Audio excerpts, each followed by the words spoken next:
Okay, here we go. Welcome to week 1 of Cycle, Synch, and Chisel. Talking about logistics real quick, you are more than welcome to stay off of mute in this small little group. If something's going on in the background, of course, go ahead and mute yourself. Or if you have questions and you want to unmute yourself, go for that, whatever your preference is. But I don't want you to feel that you can't ask questions. So ask questions. I know nothing. That's what I will say in all aspects of life, is that I know nothing. I am a constant student. I'm always learning.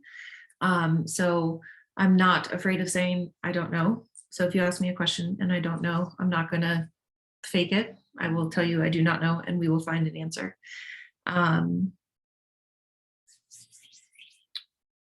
That being said, I have a presentation. I'm going to hopefully very successfully figure out how to share my screen, and then we will roll through.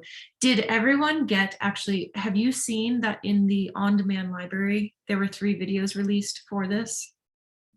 No. Okay, so we're going to talk about that.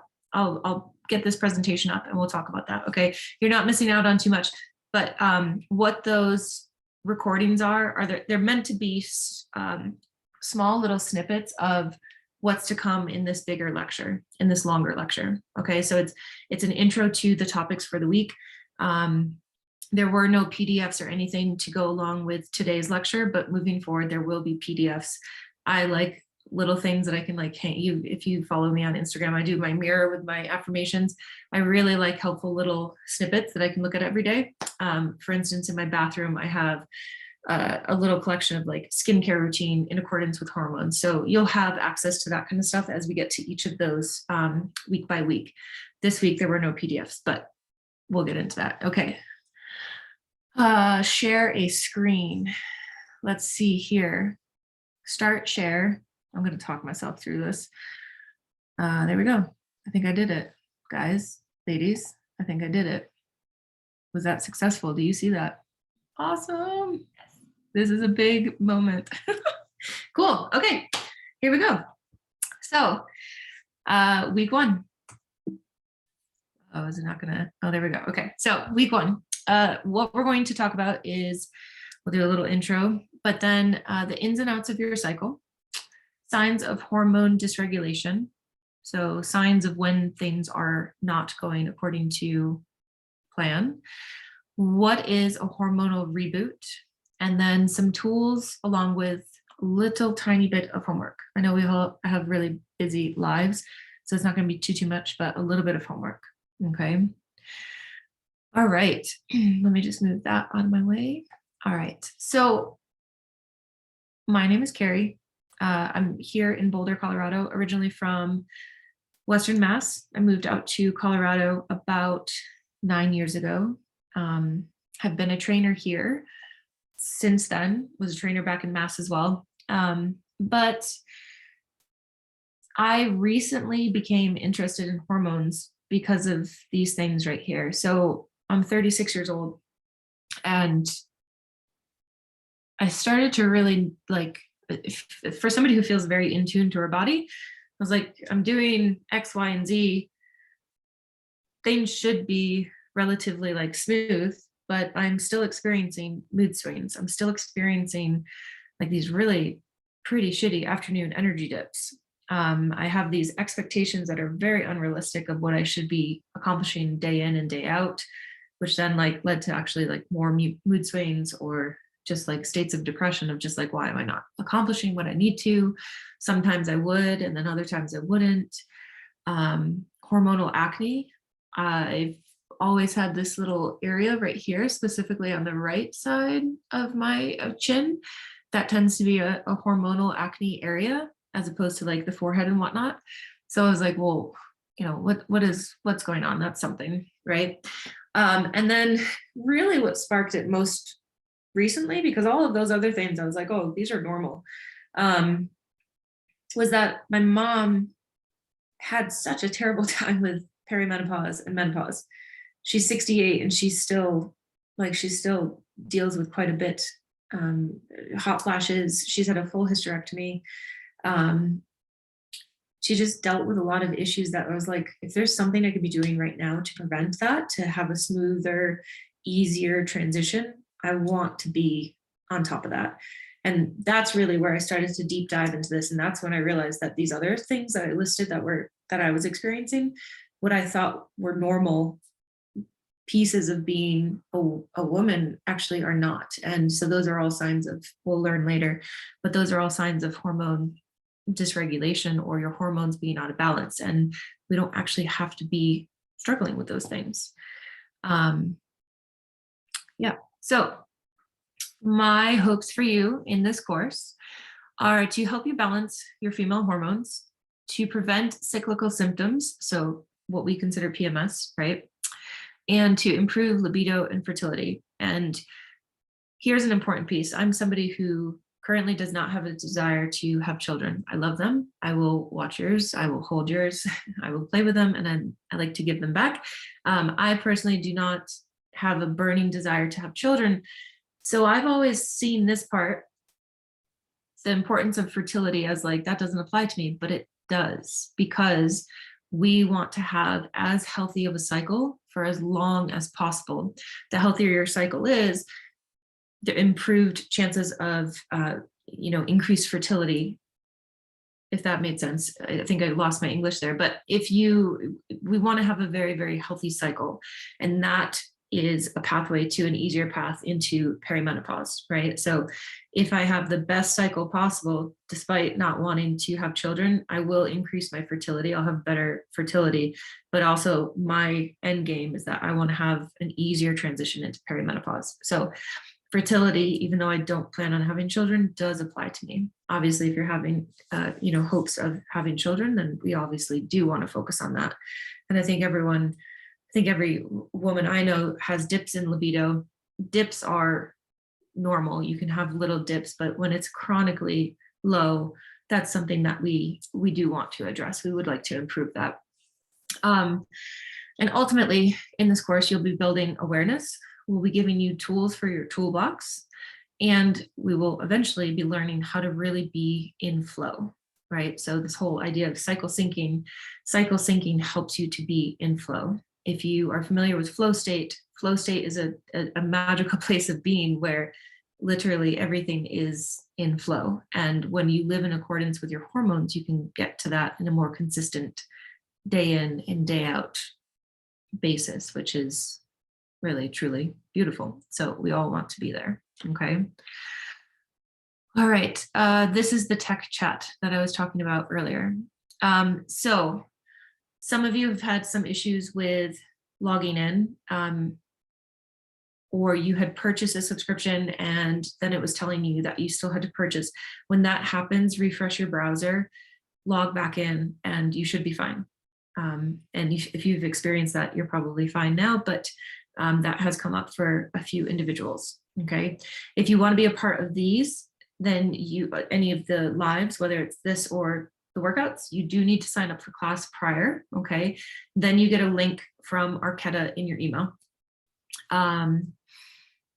If you can't make a workout, it's okay. It's in the on-demand. If you can't make the lecture, it's in the on-demand. You're a paying subscriber, so there is no extra fee for that, and you also don't get charged like a no-show fee, right? And then this last piece, the Discord channel, that's something I would like to experiment with, and just having it be a place where we can very easily communicate with each other. It's a very, very small group that we were working with here, so it shouldn't be too overwhelming, but with each week's topic, what questions arise? Because if you have a question, somebody else has that question too, most likely, okay? And maybe somebody even has a personal experience, which is better than any scientific study, in my opinion, right? So that's a place for us to share those types of things. And the last piece I'll say about tech is that this is new for me, and I appreciate any and all feedback, whether it's like, hey, wow, that was great. I love the format, how this is going, or here's an area that I see you could improve. I think a lot of people have more experience in tech than I do, so I'm all ears. I do want to make this the best program possible, because eventually this is what I'd like to do more full-time. Okay, here we go. We're diving in. All right. So Oh, also, if it helps I just said this, but you will have this in the on-demand. So if you want to go back, if I'm moving too fast at any point, if you want to go back, take notes, you can. I'm also open to sending this as a PDF. So, and I think actually I can attach it to the on-demand video as a resource. So it'll be there. All right. So chronobiology, that is an understanding that every system in the body has its own routine. We, as women, menstruating women, run off of this one in the middle, infradian rhythm. We also run off of the one to the left, circadian. Circadian rhythm is a 24-hour cycle, and all men, children, and postmenopausal women run off of just that rhythm. So what that means is that every single day, every 24-hour period, their internal clock resets. Think of it that way, right? Every 24 hours, internal clock resets. Within the body, there's a bunch of things, a bunch of systems that run off of smaller rhythms all the way to the right, the ultradian rhythm. But the main biological clock is running off of the 24-hour. As a menstruating female, we run off of a, give or take, a 28-day cycle and circadian. So we have this internal clock that is resetting each day, but then we also have this 28-ish day cycle that has an ebb and flow, right? It is not a reset every single day. That's why we are a little bit more, let's say, unique as opposed to complicated, okay? Other examples of infradian rhythm are hibernation, molting, so like when a dog sheds, right? Migration, pregnancy. That's a great example of something that is considered an infradian rhythm. It is longer than 24 hours, okay? And then ultradian, those are smaller cycles. They happen multiple times within a day. And two examples of that would be when you're sleeping, you have 90-minute cycles of REM, right? And then you have, we have a 3-hour cycle of human growth hormone secretion. That fades as we get older, but there is still a bit that is secreted.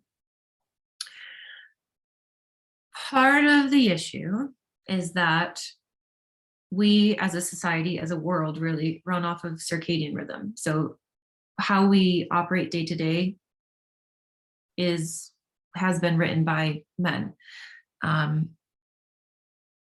It's like it's the production required, or the productivity asked of everyone on a day-to-day basis is not entirely fair, because again, men don't have this internal ebb and flow that is happening. They literally can perform almost like clockwork every single day. They can stick to a schedule. They have none of these background things going on, right? And so that's why their productivity can be very, very different.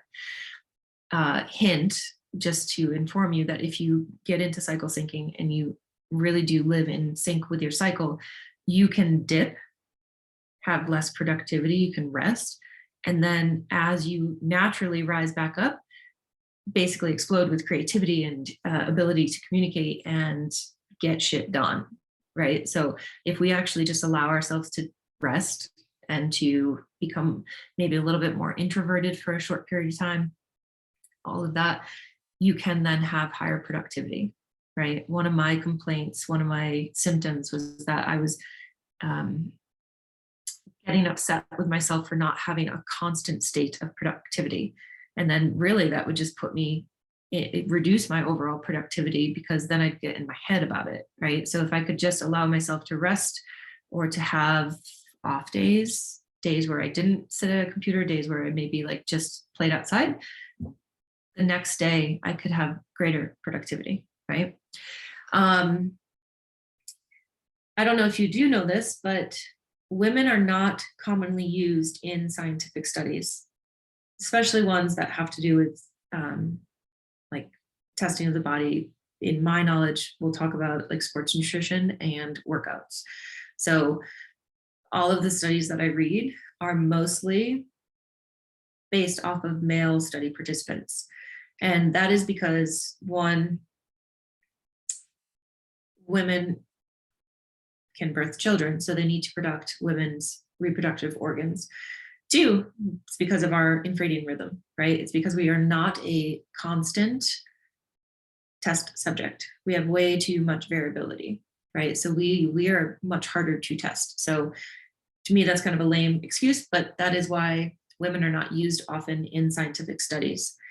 This is why we have to be very, very careful about the stuff that we read in social media, whether it's back in the day magazines or now on Instagram and whatnot. But a classic example is intermittent fasting.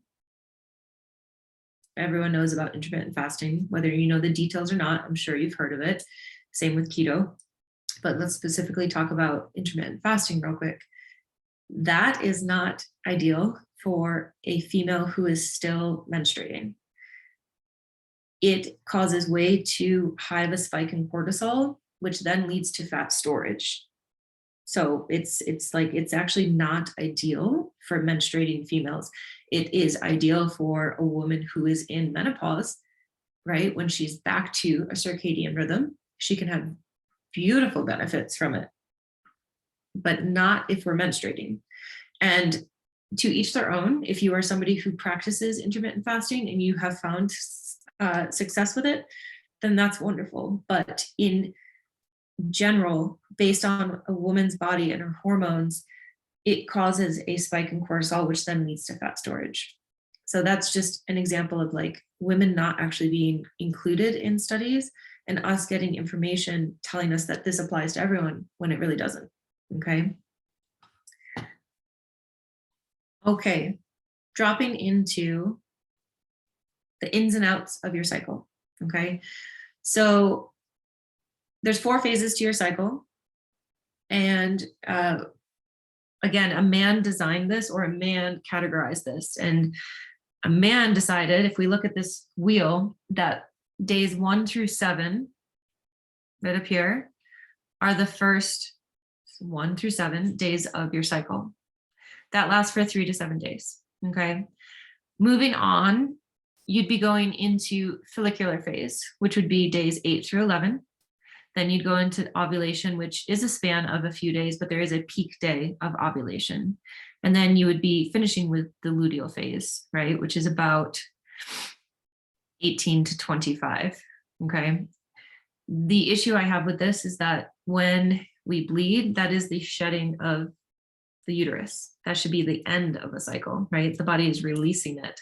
So I, along with Elisa Vitti, whom I base a lot of this off of her research and her writing, both agree that it should be totally rewritten, that we end our cycle with menstruation and we start it with follicular. Okay.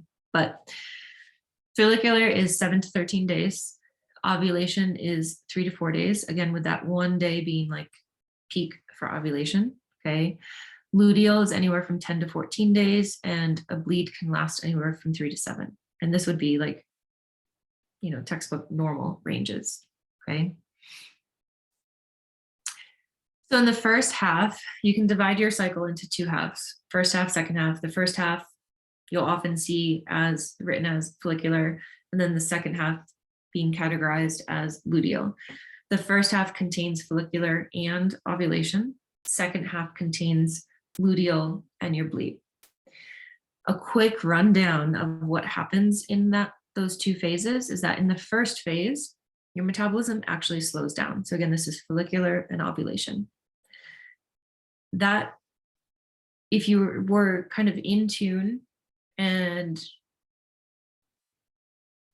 had your hormones balanced, you might notice that you want lighter foods. It says here, eat lighter. It doesn't mean necessarily eat less. It's just that the foods, we don't naturally crave super heavy foods during that time period. We'll get into details of like what is recommended to eat during each phase of your cycle. But for now, just know that means it doesn't mean eat fewer calories. It just means that we tend to want like more natural, like crisp, like veggies or fruits, right? We're not looking for like a ton of like starchy things. It doesn't mean we don't eat them, but our body doesn't naturally crave those during that period. Okay. That is also the time, follicular and ovulation, to work out at a greater intensity. Now, please take that with a grain of salt. I'm not saying every single workout should be HIIT. It should not. You should not do HIIT more than, my personal opinion, twice a week. It does mean, though, that you can lift heavier, that you could do smaller rest times, that you could perhaps hit another workout for that week. Okay. The body is able to optimize your fat storage or your fat stores better during that period. Probably also a reason why we want to eat a little on the lighter side is because the body has its energy stores, and it's actually very good at using them if everything's the way it's supposed to be. We're also able to build more lean muscle mass during that period, which is great. That's what we want. Towards the end, we'll talk about protein a little bit, but we want to be building as much lean muscle mass as we possibly can every single day of our lives, because as we age, it just gets stripped away. And when you're 65 and you fall and you break your hip, we don't want that to happen. We can possibly prevent that by building as strong of a structure right now, as opposed to the natural, like, degradation, the natural stripping away, the natural sarcopenia that happens, muscle wasting, right? If you don't lift heavy weights, your body mass, your lean body mass decreases by 3% every 10 years. That's a lot. From 30 on, that's a lot. So we got to be like on top of that. Okay, second half, luteal, which is really, the second half is luteal and menstruation. Your metabolism actually speeds up. So if you are losing your mind prior to your bleed and being like, why the fuck am I so hungry? It's because your metabolism has actually sped up to the point that we need, on average, 237 more calories. Now, that's a snack. I wish it wasn't a snack, but that's a snack. But don't guilt yourself over actually wanting more food at that time, because your body actually wants it. And that is when we're going to want something perhaps a little bit, dare I say, heavier, but like, we want starchy veggies, right? We want potatoes, we want roasted veggies, we want the yums, right? We want those things that like just hit a little differently. Back to cortisol, right? We talked about intermittent fasting and how cortisol is affected. Cortisol is naturally higher during this phase of your cycle. So if you do HIIT workouts during this phase of your cycle, cortisol is a stress hormone. We need it, but we want to make sure it's in check. If you do HIIT workouts during this phase of your cycle, you increase cortisol more than we want, and therefore you increase fat storage. So if you have ever experienced going to a gym, going to a boutique fitness studio and doing the best you can, 5, 6, 7 workouts a week, working your ass off and being like, why is my body not shifting? Why am I not able to lose this little bit of fat right here? It could be because you're just in a constant state of stress and cortisol is through the roof. You're not, living in sync, right? So that's something we will go into more detail in as we get into the week where we discuss like what your workouts should look like and how you can help yourself by having variance in your workouts. Okay, I did not do a misspelling. This is true, POWR. It stands for prepare, open, work, rest. Okay, and this is from Elisa Vitti. These are 2 of her books right here. This is, I would recommend reading this if you have any cyclical issues at all. This is like your Bible. And then this is how to, once you kind of get everything in check, this is like how to really live in flow and sync. Don't be shy about grabbing those and reading those as we're going through the course. But she came up with this acronym, and it stands for PREPARE, which is follicular phase. Days 6 through 11, this is a brilliant time to map, do some brain mapping, just start to brain dump and let your creativity start to flow a little bit. Like, what is it that I'm seeking? What is it that I want?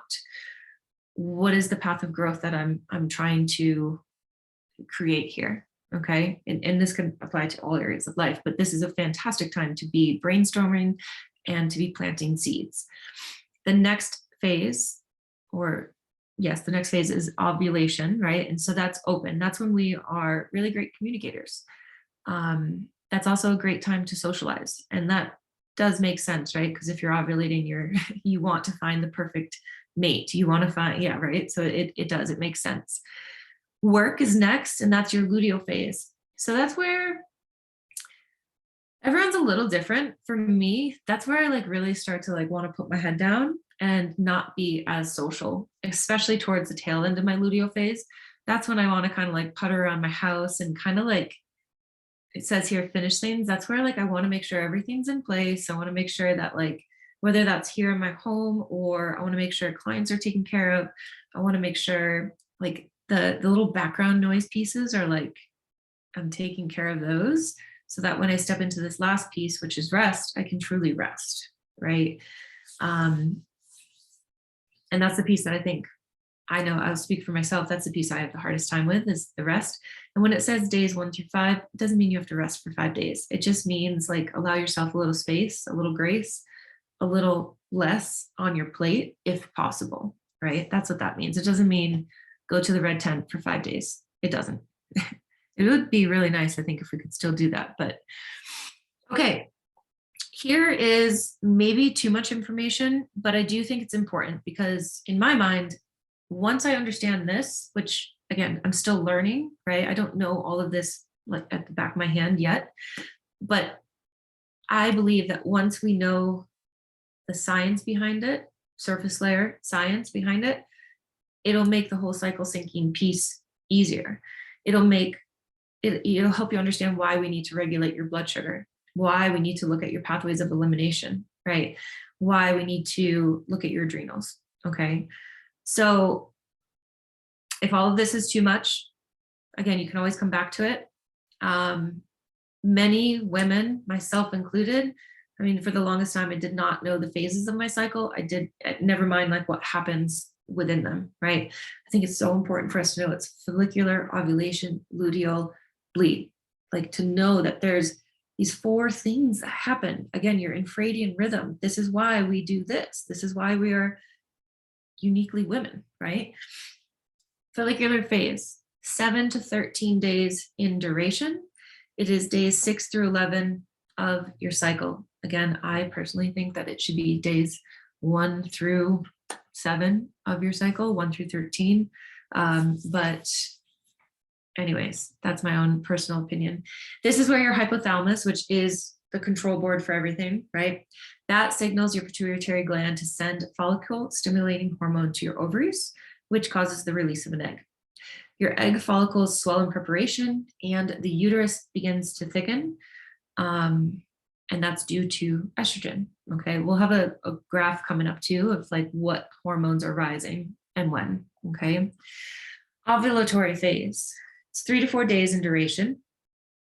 This is going to be days 12 to 19 of your cycle. You have a sharp rise in follicle stimulating hormone, and you also have a rise in luteinizing hormone. That hormone causes one follicle to swell a little bit more than the other, and then it bursts, which then releases an egg into one of the fallopian tubes. Okay, dude, some of us have pain during ovulation. I sometimes do. I can really kind of feel it's like this 1 month it's here, the next month it'll switch side to side, right? And so that's when you know which side you're ovulating from. Estrogen is still on the rise, continuing to thicken your uterine lining, okay? And in case you did get pregnant, that is also enhancing the capability of immune cells in the uterus, which is really freaking cool. Because of estrogen, we have a stronger immune system than men. And I think that's a really cool thing that is not really talked about all that often. Testosterone also does rise here, but it's going to drop right before ovulation. Luteal phase, so this is the phase right before we bleed. It's going to be 10 to 14 days in duration. Days 20 to 28 of your cycle. So the follicle from which your egg burst is going to signal, the bursting of that is going to signal the production of progesterone. When you have elevated levels of progesterone, the body is going to be signaled to keep the uterine lining intact, right? But because the pituitary stops sending out follicle stimulating hormone and luteinizing hormone, this is the release of another egg, right? You get one egg released each cycle, and it's because of these hormones and this pathway of these hormones. We still have estrogen rising, and if an egg remains unfertilized, the corpus luteum will be reabsorbed by the body. This is where progesterone production is going to slow and then entirely stop, and testosterone is going to start to rise. Did you know that when you enter menstruation or your bleed, testosterone is as high as it's going to be for you as a female, and you could possibly have your strongest days in the gym? That's if you don't have a ton of cyclical symptoms happening, like headaches, backache, cramps, that would probably make you just not want to go to the gym. But if you are not experiencing those things, you could have some of your strongest lifts on those days, first few days of your bleed. Bleeds can last anywhere from 3 to 7 days in duration. We will soon learn, I think we all know this, but that if you're not having a bleed, then that is a sign of something is going on, right? So we do want to have a bleed. Obviously, if you're on certain forms of birth control, you might not be experiencing a bleed, but for those that are not on hormonal birth control, we do want to have a cycle. Progesterone production ends, and this is why we end up with a period, because once that progesterone production ends, which it was ending towards the end of the luteal phase, that's what's causing the uterine lining to shed, and that is your bleed. Estrogen production really does fade right here, and that's going to signal, the start of another cycle. It's going to signal the body to be like, okay, we need to prepare for ovulation again. Again, that's all probably more details than you care about, but I do find it super helpful. So there's that. Key takeaways. Here is that little chart I was talking about, right? So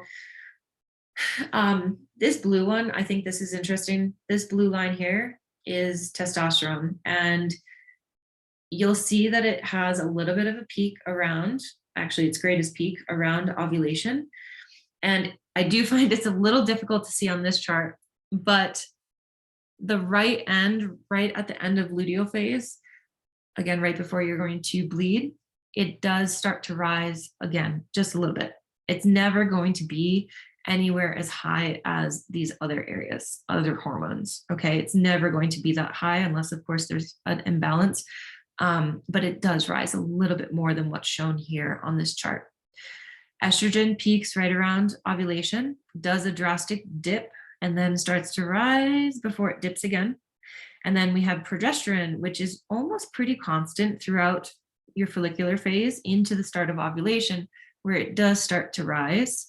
And then again, through luteal, it's going to peak, but then drastically drop off right before your bleed, which is when the uterine lining sheds and you get your bleed. So for instance, if you are not getting a bleed, sometimes that could be a result of progesterone being a little bit out of whack, right? All right, moving on. So we all have some dysfunction. This is where I think it starts to get really interesting, because you're like, what's wrong with me? Am I normal?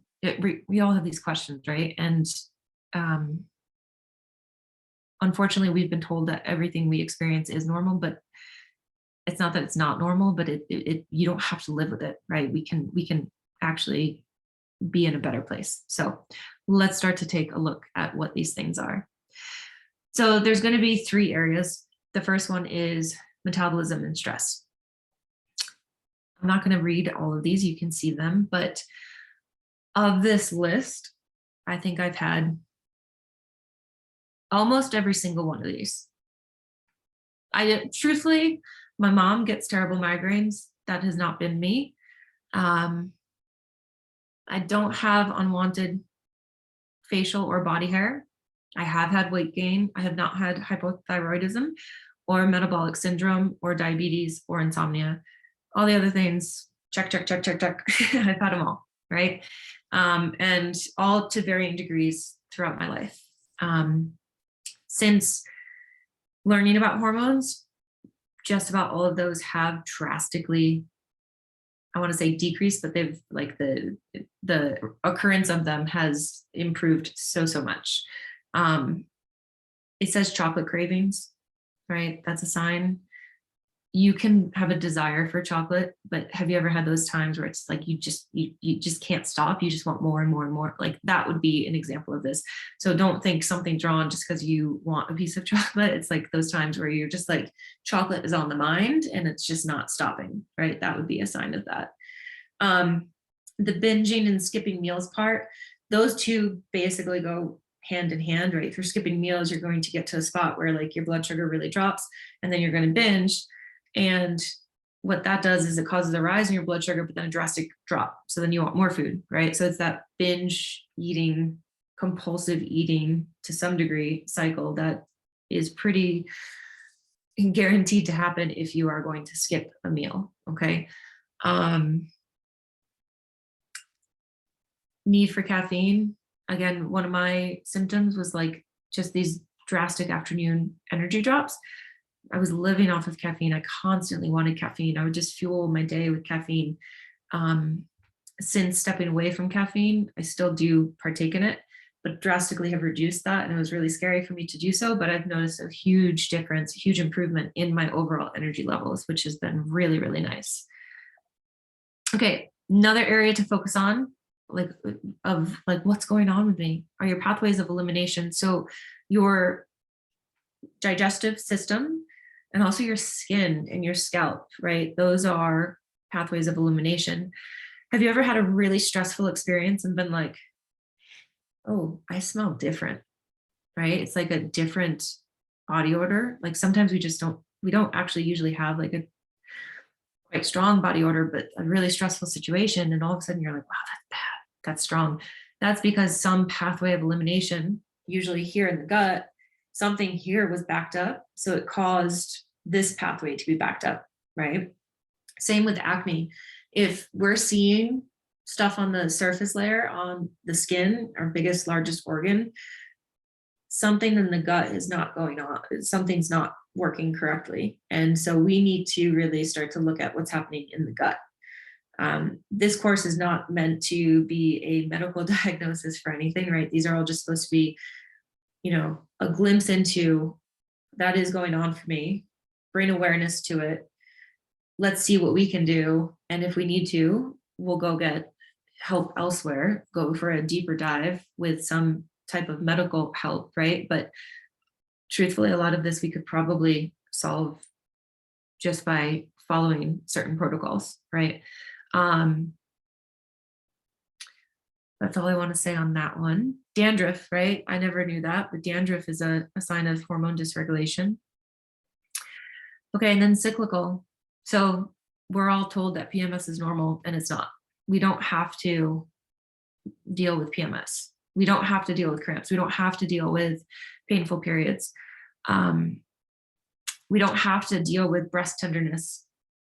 I would say that there is a normal degree of tenderness. So if when you're ovulating, you will get a little tender on the sides, but it shouldn't be atrocious. It shouldn't be, I can't sleep on my side because I'm in so much pain, right? There should be just a minimal layer of tenderness on the side, but not acute pain, right? And that's during ovulation. If you're somebody who experiences PCOS or endometriosis, those would be signs as well of some cyclical symptoms that are a sign that hormones are off, okay?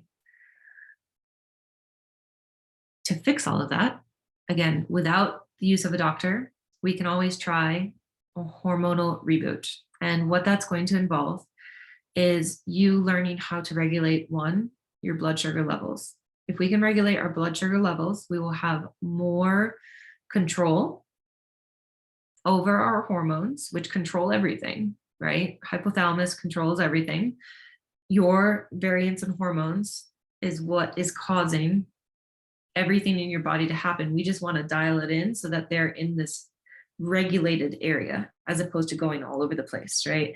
If we can tune into your blood sugar, find out how to regulate it, that's going to be step one, right? From there, we need to look at your adrenals.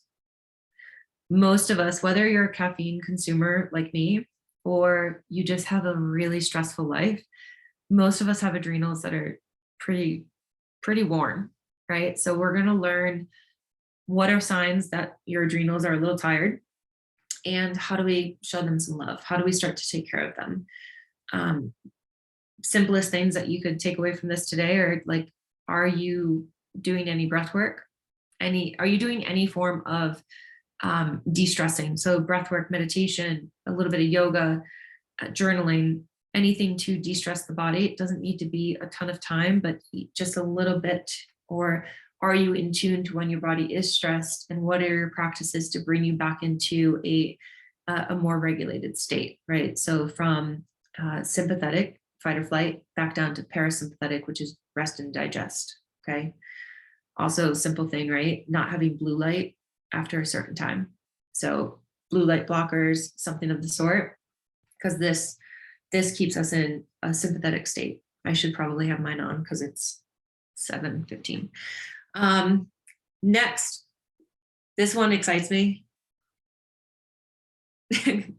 I always talk about bodily functions, but it excites me. We got to look at our pathways of elimination. So are we having loose stools? Are we constipated? Are we having really smelly, gross?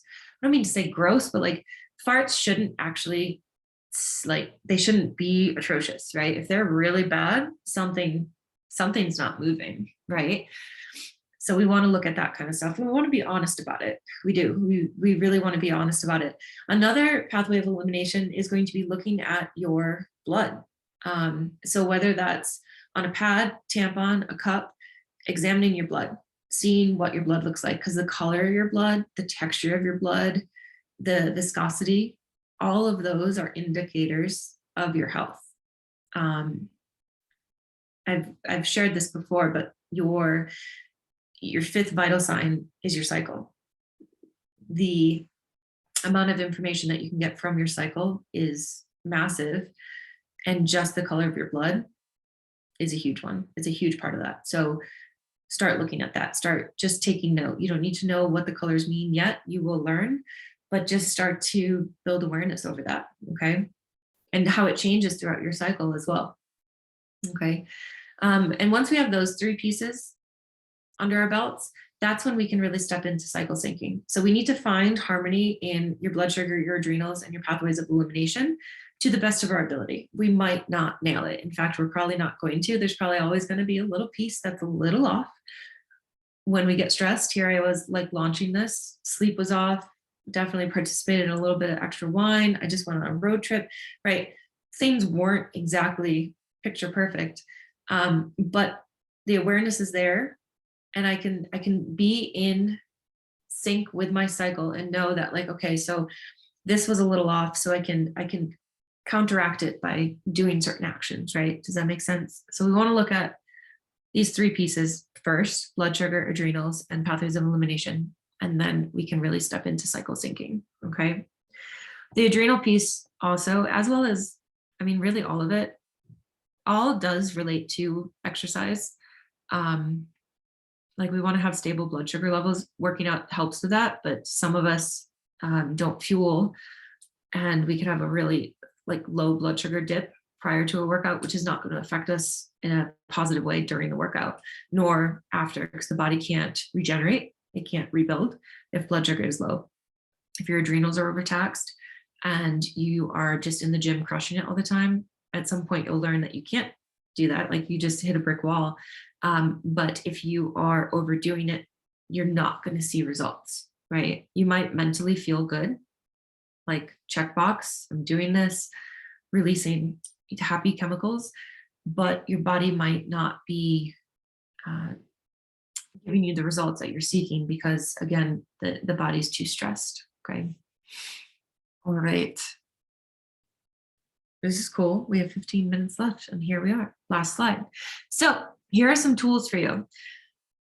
Tools and homework. So 1, I want you to track your cycle. 2, I want you to track your protein. And we're going to talk about protein here in a second, but not sure if you guys can access this link right now. So what I'll do is, again, this will be in the PDF in the on-demand library. I'll probably also send out an email with these links as well. But here are 2 apps that I've used. MyFlow, I'm currently using. I love it. And Flow. Flow is free. MyFlow was, I believe, $2.99. The reason I like MyFlow is it gives me a little bit more information in regards to where I am on any given day in my cycle. So it tells me like what's happening on that day based on if I'm in luteal phase, what's happening hormonally, what I can expect in terms of mood, in terms of energy. End of luteal phase, it'll inform me like, hey, just, make sure you leave a little space in your calendar. You're going to want a little extra room. Right? So it's super, super helpful. It also tells you what foods it recommends, right? Which again, we'll get into that, but that app also just gives you another little hit of support. Okay. When it comes to protein tracking, not to be a broken record, but in the on-demand videos, I shared like a little history of like my eating disorder past. All that to say, I'm super empathetic and sensitive to anyone who does not want to track. There are ways you can track without using an app. I want you to feel really safe and comfortable. So if using an app doesn't feel good for you, then I want you to visit Precision Nutrition. They have, and I'll link this as well, they have a whole PDF on how to track, we'll say protein, we're focusing just on protein, how to track protein based on just the size of your palm. Okay, and what that equates to in terms of grams. So you could just track that throughout the day and not have to worry about seeing all your macronutrients or calories or anything like that. I am in a good place with food and my mental health, and it took me a long time to get there, but I am there, and I use my plate. And my process with that was I really did just focus on protein. It does populate calories, carbs, fat, other pieces, but I would really just look at protein. Every single day I'd look at protein. And sometimes I'd glance at the others and be like, oh, well, that's interesting how it affected these numbers. But I focused on protein forever. And to the point that I have become like pretty well-versed on like what each serving size looks like. Still to this day, I will track. It just helps me. And since I've been on it, muscle mass has changed. It's increased. Lean body mass has increased. Overall energy has increased. Protein is not just to build muscle. It is required. That's why it's called a macronutrient. It is required for nearly every single cellular process in your body. So yes, we want to build lean muscle mass, but it is also necessary for cellular regeneration and a gazillion other things. But we want to build as much lean muscle mass as we can, because again, the clock is not working in our favor. So it is naturally, our body is naturally breaking down from 30 on, naturally breaking down. We can lift as much as we want. We can be on top of the protein and it's still going to break down. So we want to do those things, because if we're not doing those, it's breaking down and it's gonna drastically fall away, right? So we want to be, I say like be, I think my term that I've been using is front load. Think of front loading your protein. So first meals of the day, whenever those are eaten for you, be very conscious of your protein. It becomes very difficult to backload or to get to the end of the day and be like, oh shit, I've only had 25 grams today and I'm aiming for 1 gram per pound of ideal body weight, which that puts me at 150. That's going to be a very uncomfortable meal, right? And that's not, I would not recommend that. Don't do that. That would just be a short day. But try to protein load. If you follow on Instagram, every morning I do a chocolate whey isolate with something called mud water. I made the switch to mud water because, again, I wanted to treat my adrenals with a little bit more love than all the coffee I was having. And it's a beautiful little combination that I've come to really love. So I do mud water with a full serving of chocolate whey isolate, and that gives me 31 grams of protein first thing in the morning. And it's super yummy. I love it. And then a little while later, anywhere from like an hour to 3 hours later, I'll have my like first real meal, which is usually somewhere around 30 grams. So that's 60 right in the beginning. Right in the beginning. Took me a while to figure that out.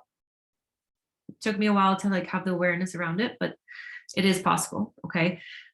You'll see here, it says aim for 1 gram of protein per pound of ideal body weight. How do you know what your ideal body weight is? You could Google ideal body weight calculator. Again, if you're somebody who has a predisposition or current experience of disordered eating or anything of the sort, you can feel free to talk to me and we can come up with a number, or I guess that's what I would recommend. Just talk to me and we can come up with a number, because this will give you a range, right? It'll give you, so for me, I put in my, when you do this, you'll put in your age and your height and your sex, and it gives you a range. And that range, like for me, it shows up as, I believe, like 125 to 140 or 138. I weigh, again, at this point, I'm comfortable stepping on a scale. I'm 155. I have a lot of muscle mass. Those numbers would never, like, I can't even imagine myself at 125. I would look like a very, very, very, very different person. So these are, I don't want to say they're arbitrary numbers. They're just a number for us to find how much protein would be a good goal to start with. Okay. We're not looking for you to weigh that much. We just want to know where we should be shooting for in terms of protein. If you calculate and track for 3 days, you'll have a good average of where you are protein wise. Say you find out that you're only getting 75 grams, but this calculator says that you should be getting, your ideal body weight would be, let's say for me, 150, right? You're only consistently getting 70 grams. Don't just jump to 150 because your gut will not like that. Do a slow build, right? Week by week, add 10 to 15 grams and make your way there. Don't just skyrocket to this new number if you have not been getting anywhere near that. Does that make sense? The gut would not like that. I've also I've also linked a podcast with Dr. Gabrielle Lyons. Danny, I know that you've listened to this.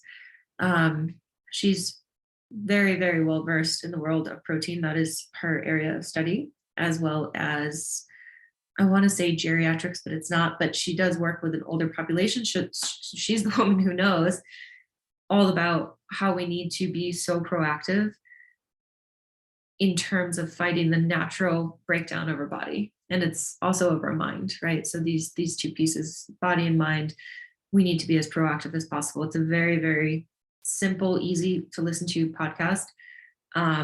She breaks it down. Her website also, if you're more interested in the details and the nitty-gritty around protein, her website is a fantastic resource. Again, nothing over the top overwhelming in terms of the science behind it. She just does a beautiful job of breaking it down and making it really digestible. Okay, so your homework, start tracking your cycle if you're not already.